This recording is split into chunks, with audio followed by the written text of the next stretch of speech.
Morning, glory, evening, grace, brother, and sisters. Let's have everybody back along with us here with our Temperance Awakening and our continuing in our alcohol lectures, and today looking at drinking on college campuses. And so we do have a pretty good bit of material to look at, and so we'll get right into things here. And the college experience does seem to go hand in hand with drinking. You know, that's just the stereotype. Kids at college drinking and partying. Now, on the average, high school kids who are planning to attend college actually drink less than their fellow students. You know, which makes sense if you think about it. A kid who wants to go to college, they're going to be trying to make good grades.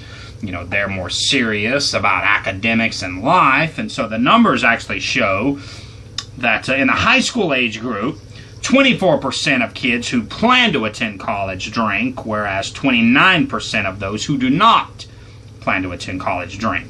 But then once they get there to college, their behavior changes. College students do drink more alcohol than those in their age group who do not attend college.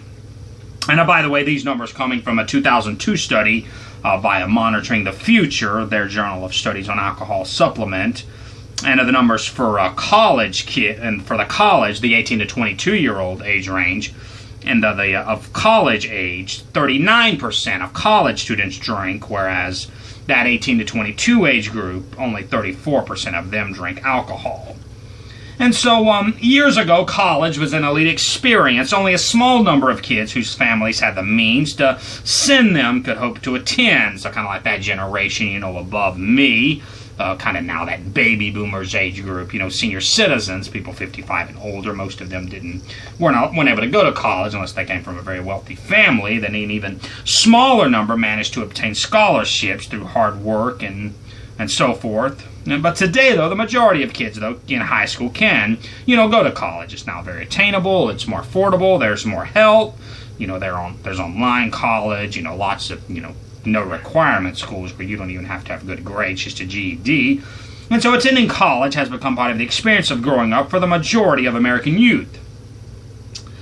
And college, you know, can be a very positive experience. Like students, they gain the knowledge they need to succeed in the working world, and they refine their social and intellectual skills so they can take full part in adult life. And for many students, you know, some of these people want to achieve the drinking game, unfortunately. And, you know, if you try that game, you're going to fail at it every single time. And America's colleges are experiencing very serious problems with alcohol abuse among students, you know, still today. The number has dropped a bit, you know, since the 1980s when this was at its height, the 80s, the early 90s, but it's still, you know, a very, very big problem. And so for young people who plan to attend college, they need to familiarize themselves with these problems so they can handle them when they come. And so what are the numbers? The Core Institute of Southern Illinois University reported in 1996 that 84% of college students said they had drunk alcohol within the past year. So, you know, you're looking at 8.5 out of 10 kids admitted it. Then 72% within the past 30 days. So, you know, about 70% of college students, you know, do drink on a regular basis. And the legal age, you know, limit didn't matter. You know, the numbers for that 18 to 20, you know, age group, which is actually, you know, underage of drinking, are just about the same, you know, as those who are of age, 82 and 69%. And then, of course, among fraternity and sorority members of all age group, the annual figure is even higher, 93%. Of course, like fraternity and sororities, that, you know, definitely seems to go hand in hand with the drinking. And lots of students were drinking substantial quantities. That same study said freshmen reported drinking 5.7 drinks a week. That number was higher for boys, 9 drinks for boys, 4 for girls. And 45% of freshmen admitted that they had been involved in binge drinking, having more than 5 drinks at one time. At least one time in the previous 2 weeks. And some college students kind of managed to get out of college without too many bumps and bruises from drinking, but everyone isn't that fortunate. According to a 2002 report by the National Institute on Alcohol Abuse and Alcoholism, 31% of college students had abused alcohol during the past year, and 6% were alcohol dependent. As a result, each year, 500,000 students between 18 and 24 years old were injured while under the influence. 1,400 students in that age range died from automobile crashes and other accidental injuries. More than 600,000 students were assaulted by other students who had been drinking. 70,000 students were victims of alcohol-related date rape or other sexual assault. And 25% of students experienced problems with their schoolwork as a result of drinking. 150,000 students developed health problems. 400,000 students had unprotected sex, while a quarter of them were so intoxicated that they couldn't even remember if they had consented to the sexual intercourse. Between 25 and 50% of colleges reported at least moderate property damage attributed to alcohol abuse, and some 110,000 students were arrested for being drunk in public or from driving under the influence. And so, unfortunately, alcohol has just became a part of the traditional culture at most America's colleges and universities. And some of these traditions have just been established, passing down from older students to the younger ones, having conversations about the good old days of dorm room parties and socializing at off-campus bars and taverns. And these traditions were established in the days when most states allowed the sale of alcoholic beverages to 18-year-olds, exactly the age of most college freshmen. So going off to college and coming of age for drinking happened at the same time. The legal age has not changed, but kind of as we've already said, college life hasn't fully adjusted to the change in the laws. And, the many upperclassmen and graduate students who are 21 or over make it relatively easy for underage college kids to get access to alcoholic beverages. And new students just find it very difficult to resist these traditions, even if they're weary or skeptical.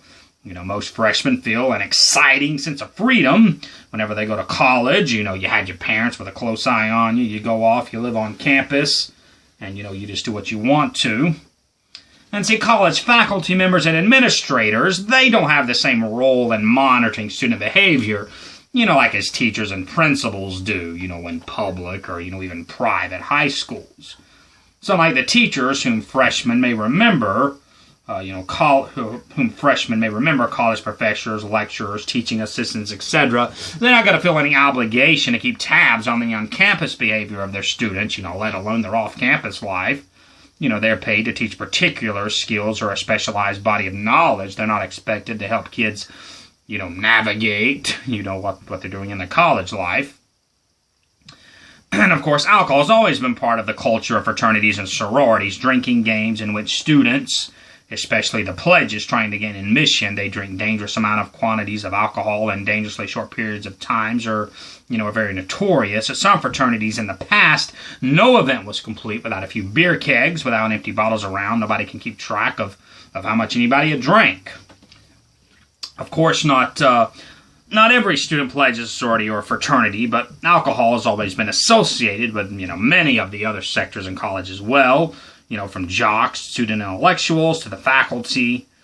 And, with the exception of a handful of institutions that are, ran by like religious denominations or Bible colleges, few institutions in American life have been more accepting of alcohol, really, than colleges. And this acceptance can sometimes get in the way of the main purpose of these higher education institutions. Too much alcohol is linked to lower grades. The NIAAA reported in 2002 that several national studies conducted in the 90s found that drinking was consistently and constantly associated with a modest academic impairment, i.e. lower achievement. Like in 1998, the NIAAA established a task force to investigate problems associated with college drinking and to recommend solutions. The task force concluded that the most important issue was simply the culture itself. And no lasting change was possible if colleges focused only on the individual drinker. So as we said there at the beginning, some college culture, though, has changed this. They don't tolerate underage drinking and abusive drinking as much. Like some college administrations have tried to limit advertising and other alcohol promotions on campus, and others have encouraged alcohol-free dormitories and social clubs. And several college towns have introduced tagging of beer kegs in which sellers must keep track of purchasers. And according to a 1998 story in the U.S. News & World Report, about 30% of all colleges had instituted more restrictive drinking policies in the previous 2 years. In one popular measure, colleges decided to fine underage students for drinking and to fine of-age students for having more than a certain amount of alcohol in their dorm rooms. And our fraternities have also been feeling a lot of pressure to change due to some highly publicized incidents of fatal alcohol poisoning caused by over-drinking, like expensive increases in insurance premiums to cover alcohol-related lawsuits, may also convince local and national fraternity financial officers.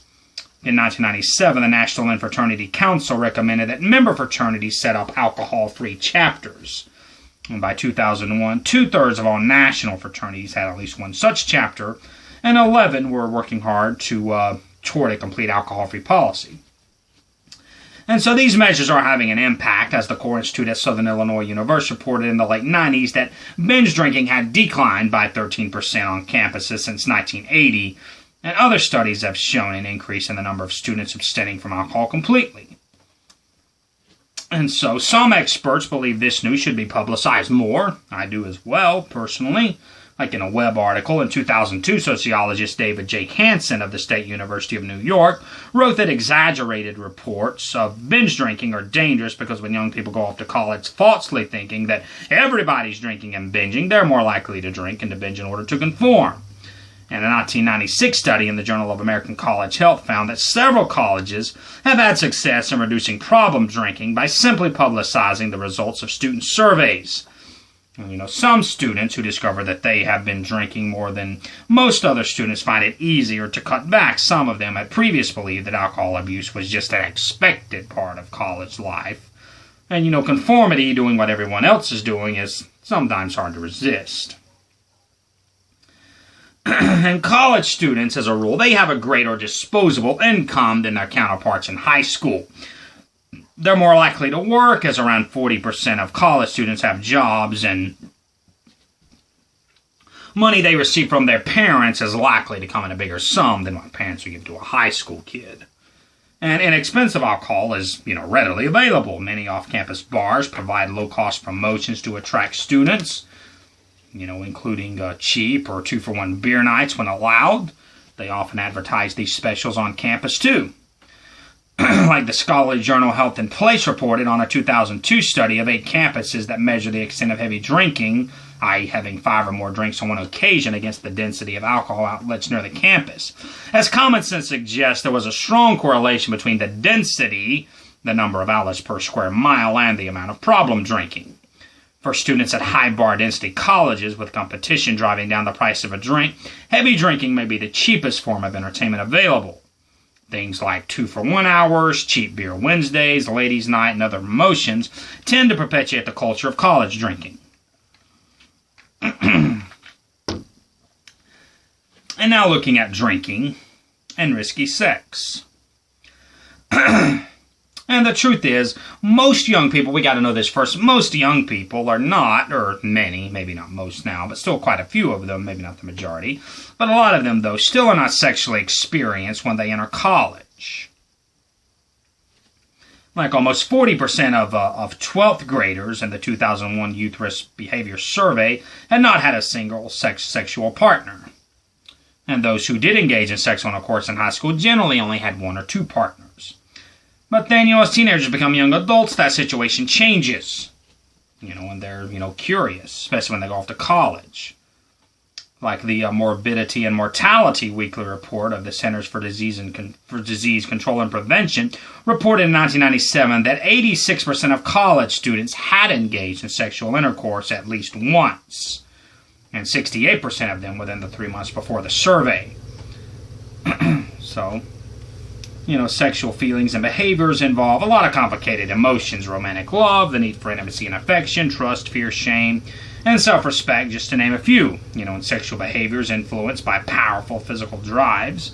And all in all, these factors that push people toward intimate relations with other people or that hold them back are often difficult to manage. And as college students experiment with their newfound independence and freedom from supervision, some of them, make errors, sometimes a lot of errors of judgment. They take chances that they later regret and find themselves engaging in activity they meant to avoid.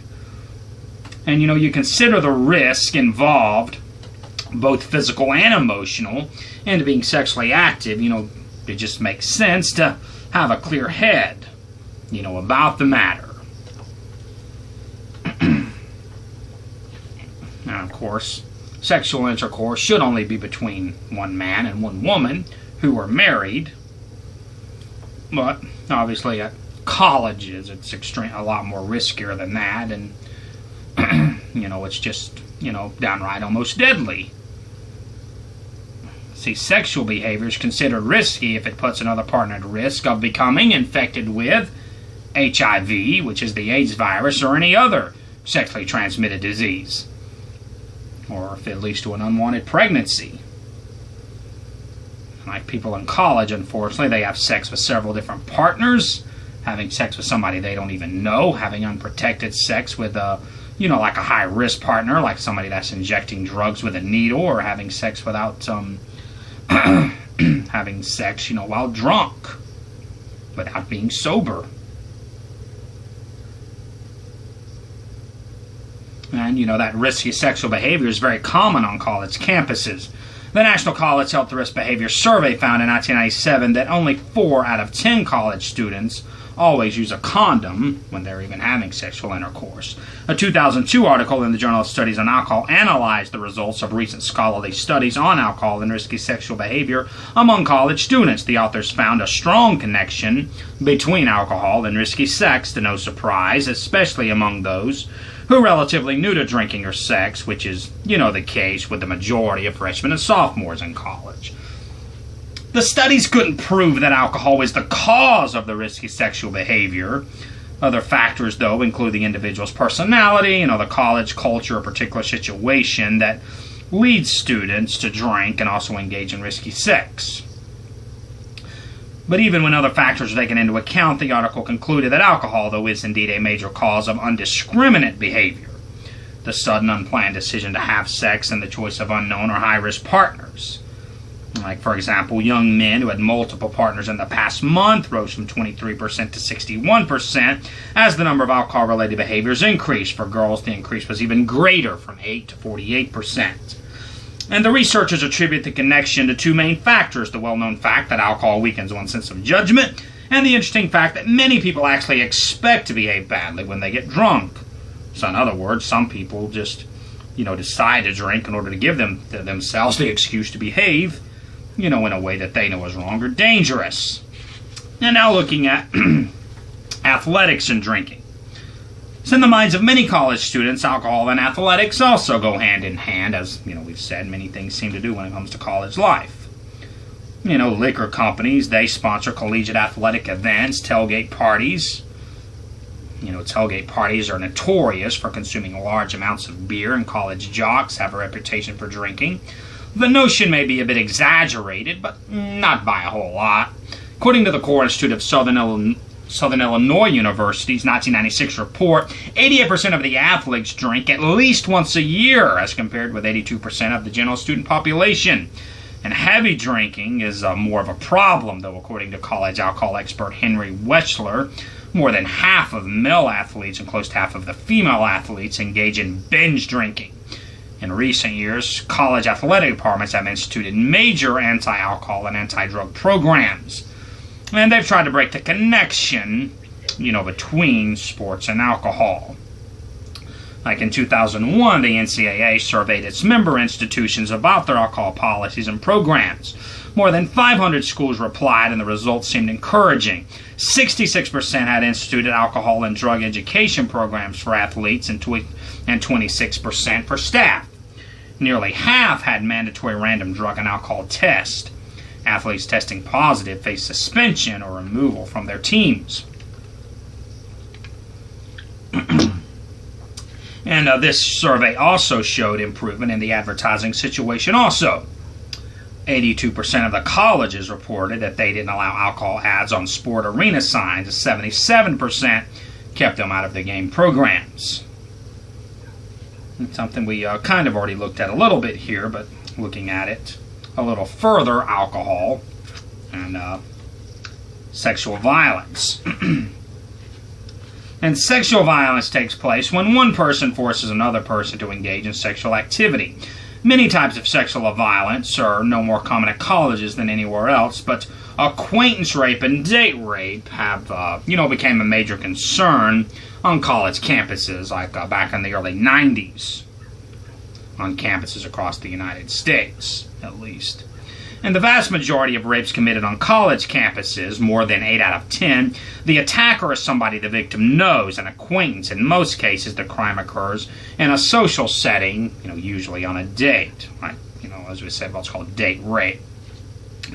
A January 2001 Department of Justice report called The Sexual Victimization of College Women reported that some 3% of college women are victims of rape or attempted rape each year. About 13% report being stalked. And alcohol does play a major role in acquaintance rape. In the large majority of reported rape cases on college campuses, both those who commit the assault and their victims were drinking. Alcohol tends to cause aggressive behavior by an attacker and weakens a victim's defenses. With acquaintance rape, other aspects of alcohol come into play as well. Like most men know that it's wrong to force their sexual attention on an unwilling partner. With some men, though, alcohol lowers their moral inhibitions, or they may excuse their behavior, even while it's taking place, by saying, "The drink made me do it." They also may associate alcohol with sex, feel more sexually aroused when drinking, and make the false assumption that any woman who drinks is always receptive to sexual advances. Sexual signals between men and women can be subtle and easy to misinterpret. If some men always think they're desired, they surely believe so under the influence. When the woman is drinking, the risk of sexual assault increases. If a man and a woman drink the same quantity of alcohol, the woman is more likely to be intoxicated due to differences in the way their bodies process alcohol. This puts a woman at a severe physical disadvantage if she tries to resist a sexual advance. It also weakens her decision-making ability, making her more likely to get into dangerous situations and less able to figure out how to escape. As if alcohol isn't dangerous enough, drugs sometimes enter the picture as well. Like some club drugs secretly dropped into a woman's drink might make her unable to move or cause her to lose consciousness. As colleges have become aware of this situation, most of them have begun serious education campaigns and have imposed more serious penalties on violators, a trend that's likely to continue. Whatever policies college administrations may adopt, the practical responsibility rests with the individual. Female students must be aware of these risks before entering dates, even with guys they know. Male students should take a good look at their behavior in advance, and after the fact, they must learn not to use alcohol as an excuse for actions that may lead to suspicion or expulsion from college, or criminal prosecution or jail. Also, they should face up to and reject any behavior that dishonors them and the values that they uphold. And so now, looking at alcohol and chugging, sudden death. Every now and then, an isolated incident can break into national news coverage and spark a debate on issues that previously had been ignored. This happened back in August of 1997 after an incident at Louisiana State University in Baton Rouge, so the main LSU campus.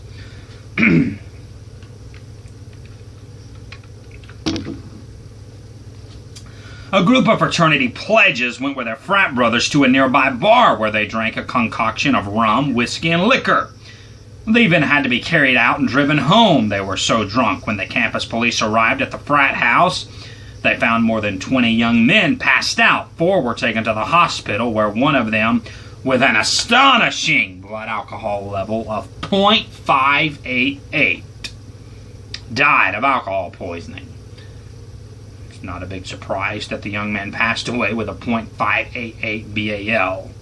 Just 1 month later, a freshman at MIT, one of the most prestigious colleges in the world, MIT, the Massachusetts Institute of Technology, went into a coma at a fraternity party when his BAL reached .41. Did he pass away? 3 days later, after he was taken to the hospital, unfortunately, he passed away. So chugging, the practice of drinking alcohol faster than the body can handle, is believed to be relatively common at colleges. Like chugging can take many forms on college campuses. It's often associated with drinking games and involving swinging contests, spiked jello cubes, and other ways of getting alcohol down the hatch as fast as possible. like often some form of chugging is part of the hazing of pledges that we mentioned with fraternities and sororities, which, still does take place. In hazing, candidates for admission to a fraternity have to perform unpleasant, humiliating, and/or dangerous tasks as part of the initiation process. Chugging is a potentially deadly practice, and even some of these, like experts who are neutral and non-judgmental, who may not even be abstainers like me, may not be a part of the temperance movement, they all even give the same warning about chugging, don't do it. So college, in conclusion, college is the first phase of adult life for most American teens, like the later teens, 18 and 19-year-olds. A time when, they make lifestyle choices independent of parental control. It's a time when they also have to pay the full consequence of bad or informed decisions. And if they're smart when they go to college, they'll already have information, good information to make sensible decisions to help them face the challenges of alcohol as mature young adults, which means to simply stay away from it altogether. I hope that's the decision that they make. And so thanks for being with us here. And in our next lecture, we'll be looking at effects of alcohol on the body. So effects of alcohol on the body, we'll be looking at alcohol and health. So we look forward to that in the next lecture. And we'll see you then. Until the daybreak and the shadows flee away, I am Dr. Cooper, and I love you, and I appreciate you.